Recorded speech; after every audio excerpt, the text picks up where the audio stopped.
جی السلام علیکم، دس از وقار الحسن ایڈوکیٹ۔ دوستو آج disposition act illegal disposition act کی سیکشن 3 کے حوالے سے بات کرتے ہیں۔ دوستو 3 باتیں اس سیکشن میں بہت اہم ہوتی ہیں جن پہ آپ نے غور کرنا ہوتا ہے۔ سب سے پہلے جی حق کے اختیار کے بغیر کسی کی جائیداد میں داخل نہیں ہو سکتے، یعنی آپ کے پاس ایسا ٹائٹل ڈاکومنٹ ہونا چاہیے جس سے یہ پروف ہونا چاہیے کہ یہ پراپرٹی کے آپ کہیں نہ کہیں سے آپ کا کنیکشن ہے۔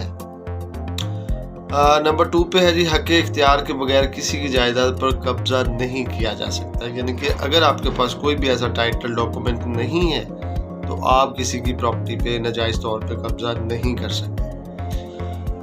اس کے علاوہ تیسری جو بات ہے کہ بغیر حق اختیار کے اس پراپرٹی پر قابض بھی نہیں ہو سکتے، اور جو اس پراپرٹی پہ قبضہ رکھتے ہیں، جو پوزیشن میں جن کی پراپرٹی ہے، آپ اس کو بے دخل نہیں کر سکتے۔